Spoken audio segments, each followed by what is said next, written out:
Hello everyone, welcome to another episode of Unscripted and Unchained RPG Review.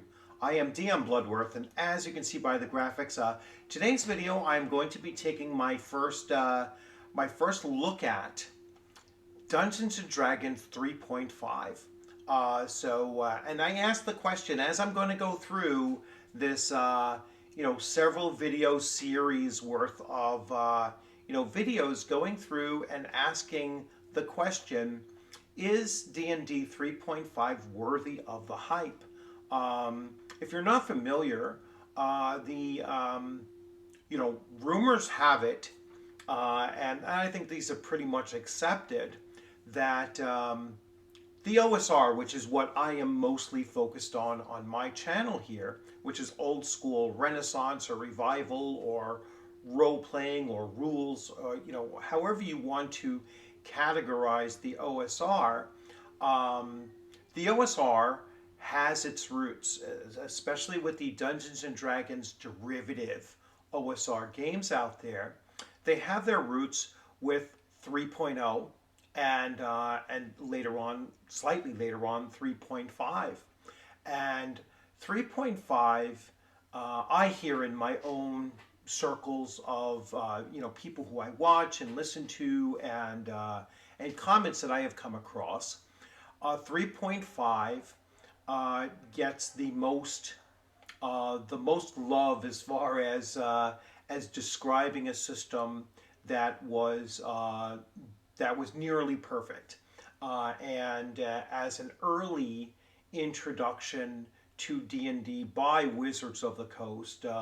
3.0 was officially under the Wizards of the Coast label, but much of it was already being worked on when it was still TSR. So there might be a little overlap with 3.0, but I wanted to show just the additions, release dates, so that you can kind of see where this is coming from. And then I'm going to jump into the introduction of the player's handbook here and speak specifically to why they felt that 3.5 was needed.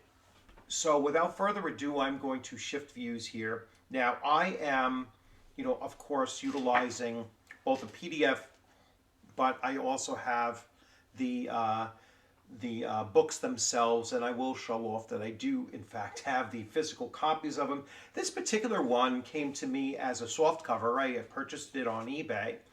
The other two are hardback, so I don't know.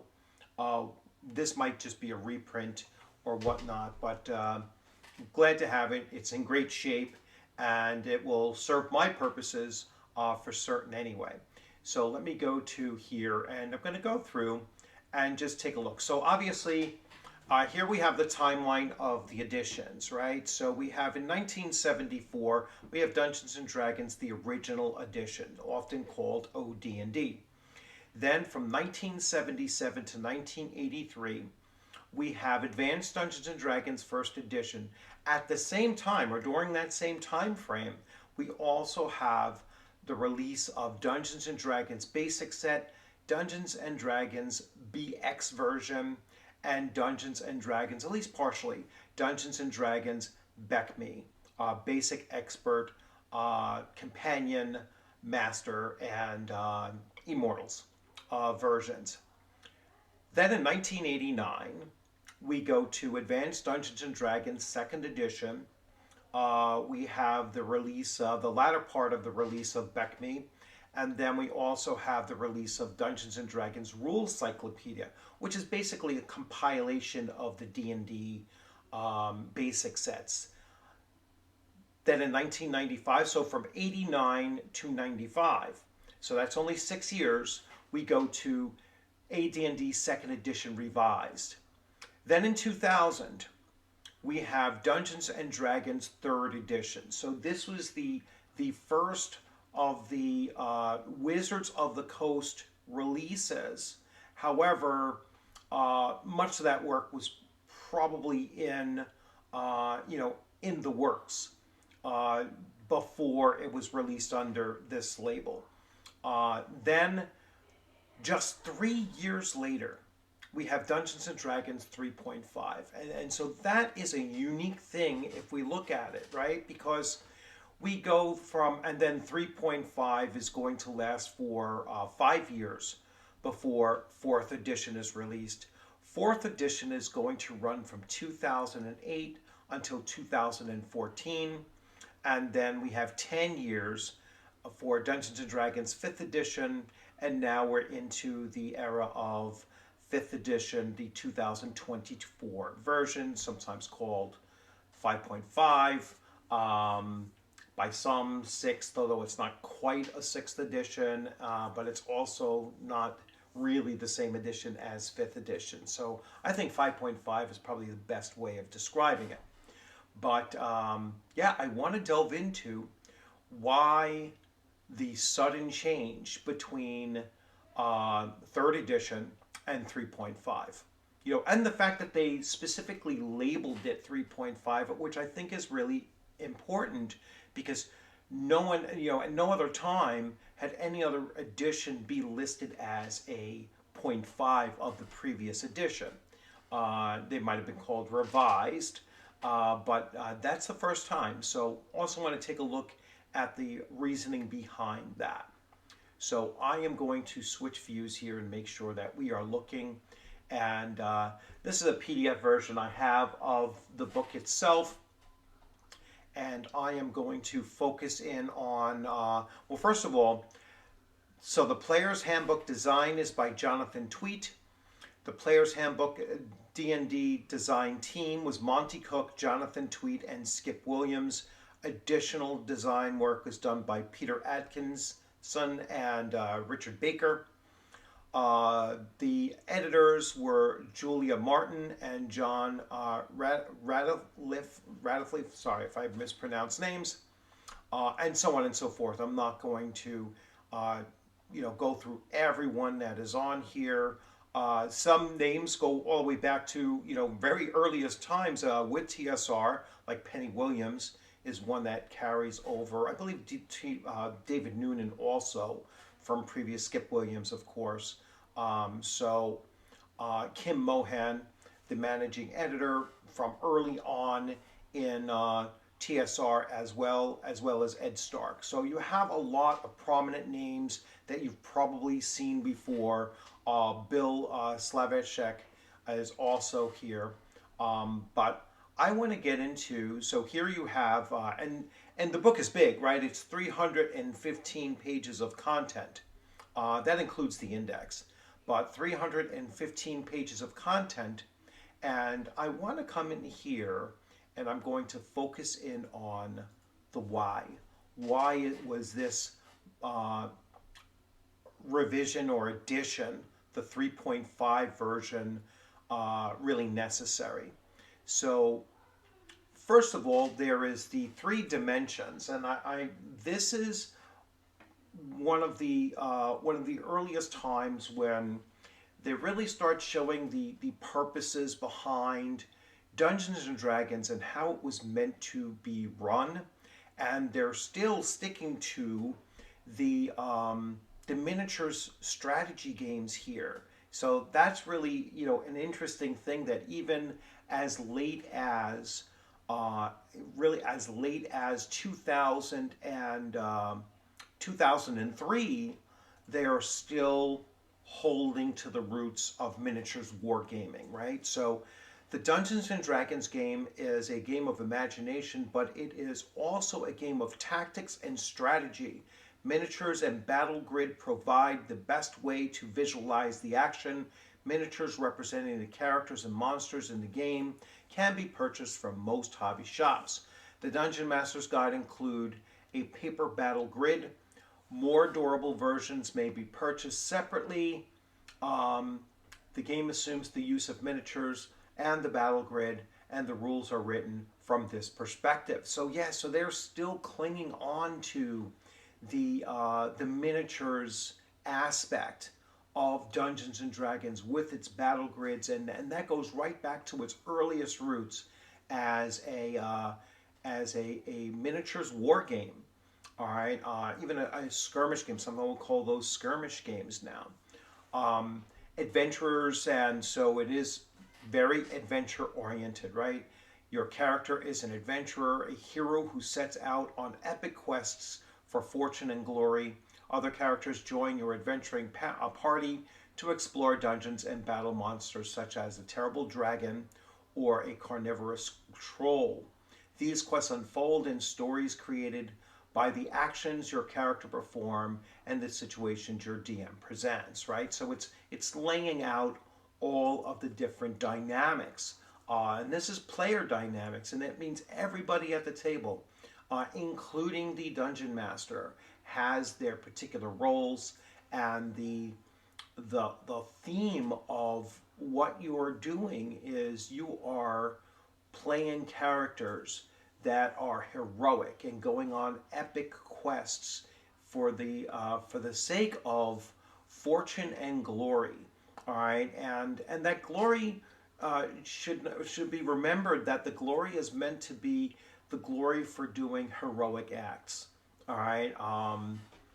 Then we move on. The Dungeons and Dragons Adventure features plenty of action, excitement, exciting combat, terrifying monsters, epic challenges, and all kinds of mysteries to uncover. All right, so it is certainly leading that mysteries uncovered is the exploration pillar of of Dungeons and Dragons and other role-playing games as well. So you have combat, you have exploration, and then you have interaction with the world at large.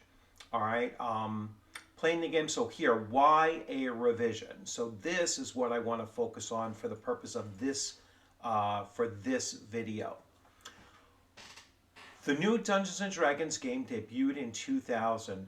In the 3 years since the D20 game system energized the RPG industry, we've gathered tons of data on how the game is being played.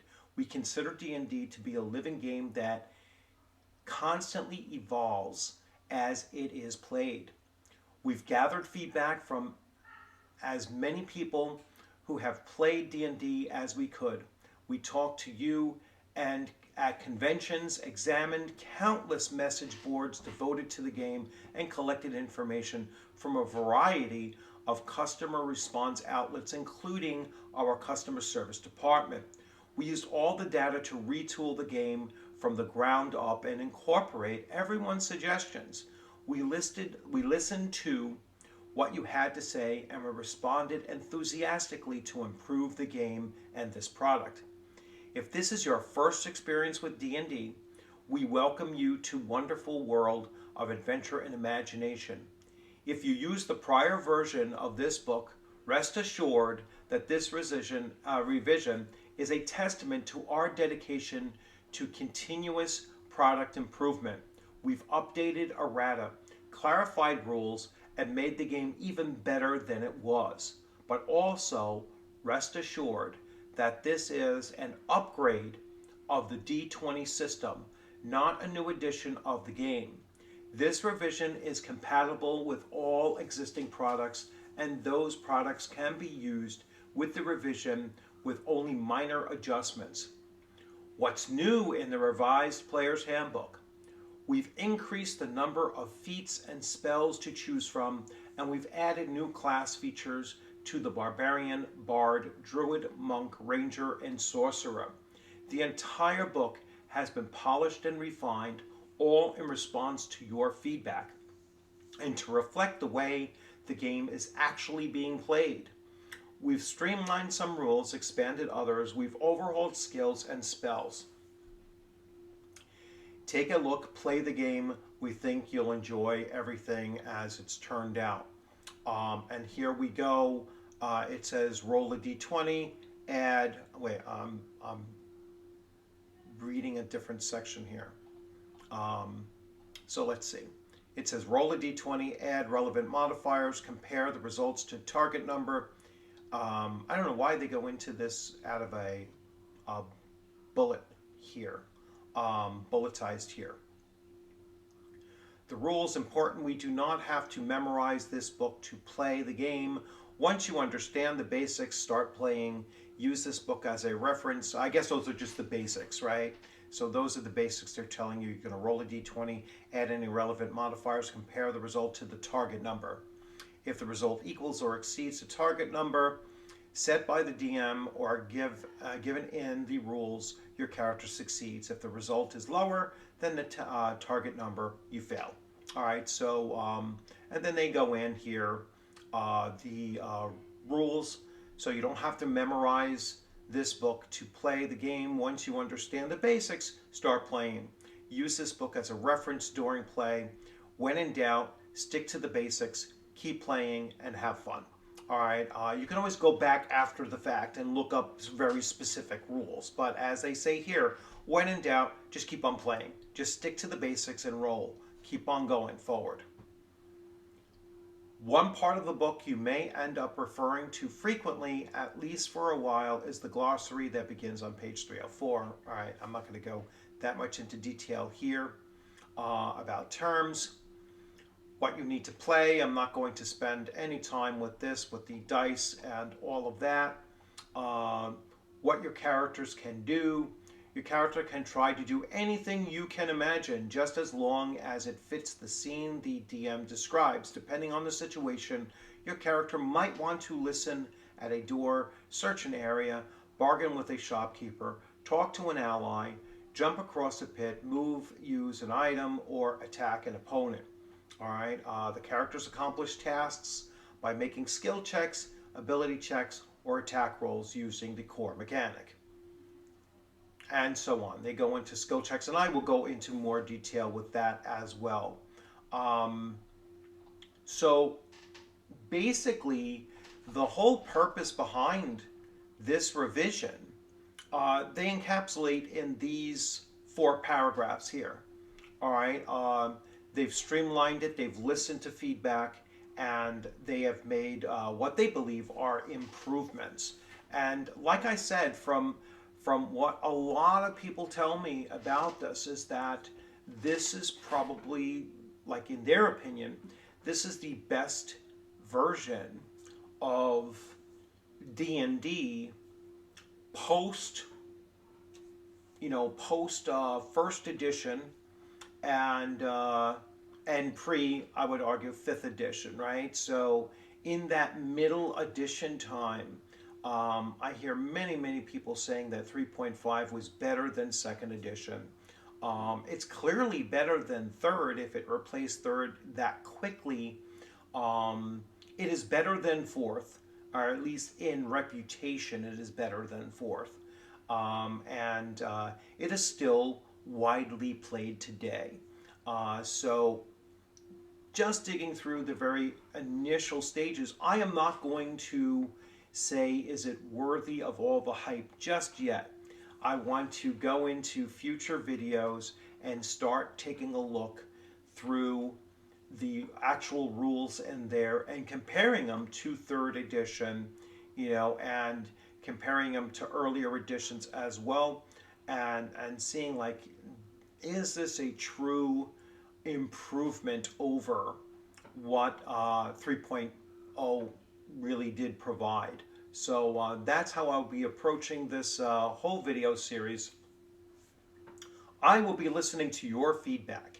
So, I really hope that you do get into the comment section, especially if you're running 3.5 and if you're still continuing to run 3.5. If you have done breakdowns of this, let me know that you have broken this down too. I will certainly take a look at some of your videos and see how you broke it down, and and hopefully we can have a dialogue between various channels, or if you're in a community on Facebook, and a 3.5 community on Facebook, and I can pop over there and see what you have to say and whatnot. So I'm really looking forward to digging into 3.5 for myself for a first time, because I've never played it.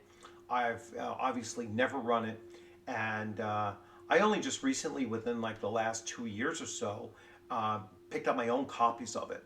So now I'm looking forward to actually doing that deeper dive into it and see if it really does live up to the hype. I'm hoping that it does, because I'm always I'm always happy to find game systems out there that not only do people really enjoy them, but they're worthy of that enjoyment. I can see myself, wow, this is a really cool thing that this game system does. So I'm excited about digging into it as well. So I thank you for joining during this video here. As always, please remember to subscribe, like the video if you enjoyed it. Leave your comments in the comments section, both positive and critical are fine. As long as it's reasonably critical. If you have any suggestions for me to really focus on any aspect, please feel free to put that in the comments section, and I will follow up with those as well. So it's almost Friday, so enjoy your upcoming weekend. And as always, I look forward to seeing you on a gaming screen or at a convention table sometime soon. You all take care. Have a good night.